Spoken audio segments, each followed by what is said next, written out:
Phone है ना आपके पास? निकालो जरा उस फोन को जेब से बाहर। आजकल तो माएं बहनें भी फोन रखने लगी, मुझे मिल जाती सेल्फी लेनी है, तो हमने कहा बदल तो रहा है कुछ। देखो इस फोन में कम से कम 100-200 नंबर होंगे, है या नहीं है? बिल्कुल सर। 1 घंटा रोज बैठना, कोई रिश्तेदार बाकी न रह जाए, कोई रिश्तेदार दतिया में रहने वाला बाकी ना रह जाए जिसको फोन ना जाए कि ना इधर देखना है ना उधर देखना है, सीधा बटन। कौन सा नंबर पे ईमेल?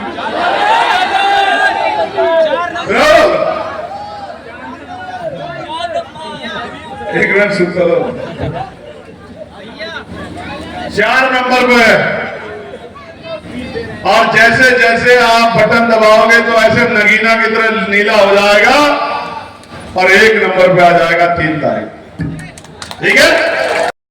की भी है जिनने कभी कहा कि डंके की चोट पे देंगे आरक्षण, और क्या कहा लोगों ने? बोले फलाने यादव जाओ जाके भैंस चराओ, ये नारा लगाया। ये पिछड़े वर्ग के मुख्यमंत्री है, हैसियत देखो।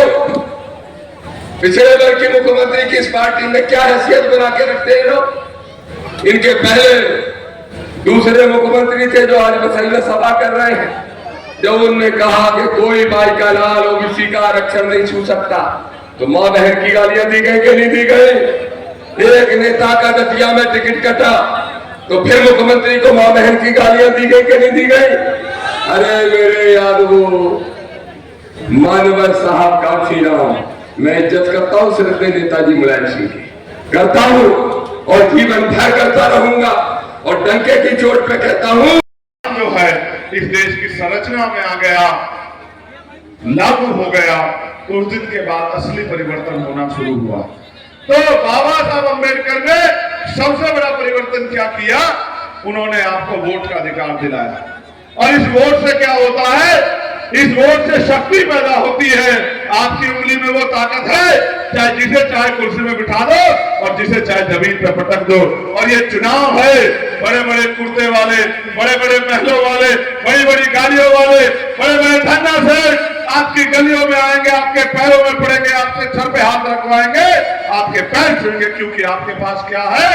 आपके उंगली में वोट की ताकत है। बाबा साहब अम्बेडकर ने अपने 4 बच्चों की कुर्बानी से आपको दिया।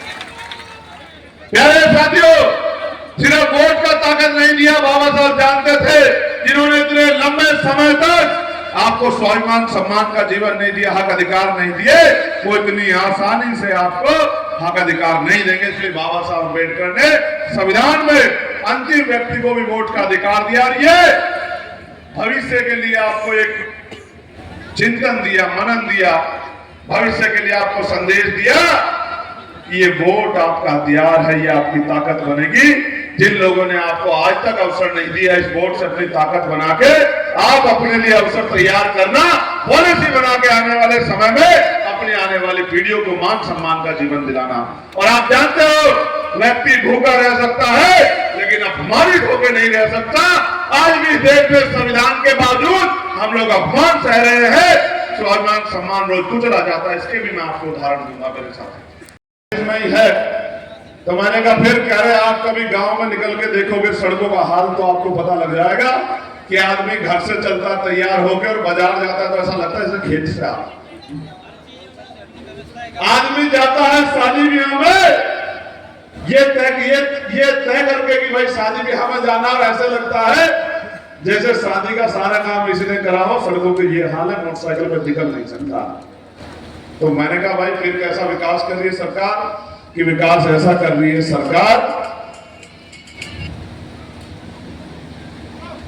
अगर कोई सरकार की या इन गुंडे को गुंडागर्दी करने वालों के खिलाफ आवाज उठाता तो अगले दिन उसके घर पे बुलडोजर चल जाता, उसको लाठी पड़ जाती, वो जेल चला जाता, उसको मुकदमे हो जाती है। ऐसा विकास कर रही है और डर भय बना हुआ है। और इन्होंने मुझसे बताया कि 2 दिन पहले मुख्यमंत्री आए, घोषणा करके गए कि हम यहाँ नहर बनवाएंगे। इन्होंने कहा यहाँ पानी की समस्या है। मैं आपको कड़वा सच बताता हूं, आजादी के 75 साल बाद किसी भी पार्टी की सरकार ने उन्होंने ये विकास किया है कि आज भी लोगों को पीने के लिए साफ पानी नहीं मिलता है और किसान को उसकी फसलों का दाम नहीं मिलता है। और जिस पानी को अमीरों का जानवर भी नहीं पीता, कुत्ता भी नहीं पीता, उससे बुरा पानी पीने के लिए इसी देश के लोग मजबूर होते हैं। मैं इसका प्रत्यक्ष गवाह हूं। आप अपने नल के अपने टंकियां चेक करा लो, मैं गारंटी देता हूं उसका पानी पीने लायक नहीं होगा। लेकिन यहाँ अमीरों के, उद्योगपतियों के, सामंतियों के जानवरों को भी, पशुओं को भी पीने के लिए बिस्लेरी का पानी, आरओ का पानी मिलता। आप देखो आपको मिलता है नहीं मिलता, आप महसूस करके देखो। ये सरकारें किसके लिए काम कर रही है? मुझे नहीं महसूस होता कि ये आपकी सरकार हो सकती है, क्योंकि ये आपके लिए काम नहीं कर रही। मैं पहली सभा करके आप बसई में मैंने देखा, ऐसा लगता है बसई बहुत पिछड़ा हुआ है, मगर मैं गारंटी से कहता हूं कि क्षेत्र का भी बहुत विकास नहीं हुआ, और जहां पानी नहीं पहुंच पाया हो उस क्षेत्र के हालात क्या है।